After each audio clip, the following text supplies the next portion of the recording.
Welcome to Risk Shadow Forces, where players will battle not just for conquest and world domination, but for the destiny of humanity itself. Hi, I'm Chris, and I lead design development for Avalon Hill, and this is Craig, a member of our development team. And we're going to give you an early sneak peek behind some of the components and gameplay of Risk Shadow Forces. Happy to be on the Avalon Hill team, and I'm super excited about Risk Shadow Forces.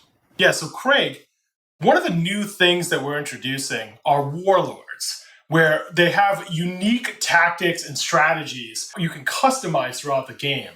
And they'll lead your armies not only on the global map, but also on separate skirmish boards where they might be fighting to secure hostages or item payloads. Right, and that's what's cool about this game. There's two different types of games, right? There's the skirmish game and the global game. In the global game, each warlord has a slightly different deck, right? And after each game, you're going to be able to tune your deck the way you want. You're going to put the powers in that you want. And you do this throughout the campaign. So when it gets to the later parts of the campaign, your deck is very much what you want it to be. In the skirmish game, each warlord has their own statistics and their own abilities. Yeah, so Craig, let's give a couple examples of these warlords that players are going to choose to raise their war banner on the battlefield. Right. One of my favorites is Kai Weller. She's there on the box. She's also that figure right there. Her deck is tuned with special surprise forces, right? So you think you're okay, you're going to attack Kai, but all of a sudden out of nowhere, she springs these troops on you. In the skirmish game, she has this combat medic action that she can use once per game. Yeah, so Kai is like that phenom defensive genius. She's always outmaneuvering and redeploying her forces, so she gets her units in the right place at just the right time. Yeah, the other guy we could talk about is Angus Smith. He can gain troops. He can make mid-turn maneuvers, which is pretty cool because normally in Risk, you can only make one maneuver at the end of your turn. So he can just, if he needs to attack a certain area, he can shift those troops into the right spot at the right time. He also can duplicate cards. In the skirmish game, he has a cool power called Stealth Armor, which allows him to dodge attacks completely sometimes. Yeah, Angus is the frontline battlefield commander. Always wants to be in the thick of it.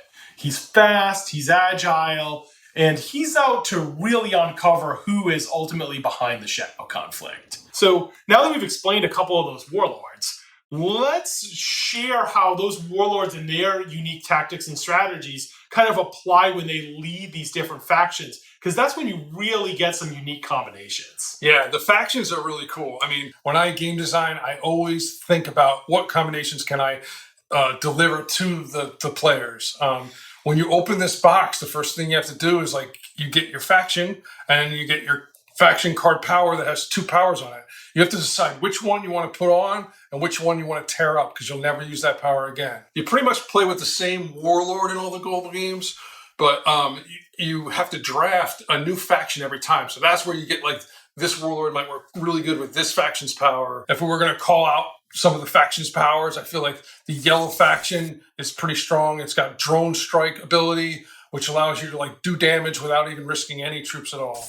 Yeah, the yellow faction, they're kind of the ex-military of a former age. And so they feel like they're the only faction with any real moral authority. But as the defenders of humanity, they're kind of at the doorstep of also being their masters. Right. Another faction we can talk about is the white faction. The white factions are about mutations and toxic gases. So they tend to deliver critical random damage in places that you're not aware of. Yeah, the white faction, they have the best tech. They have the biological warfare abilities. They have all the cyber tech. They're private corporations that are out for absolute world domination. And frankly, they've probably already planned how to carve it all up. So now that we've explained how the warlords and the factions work and how they interact and create these awesome combinations, what's great is you're going to play with these across an entire campaign setting where every different mission varies in setup, the rules kind of change. And honestly, we're going to introduce some stuff to Risk that have never been done before. Right. You're going to have scar cards. You're going to be marking the territories, changing future games forever. You're going to be tuning your warlord deck so that it's exactly the way you want it, and you put the right powers into it. You're involved in this immersive story that you're making your own because the decisions you make change your story. Yeah, Risk Shadow Forces is going to be available in fall of 2022, but you can pre-order yours right now by heading over to Hasbro Pulse.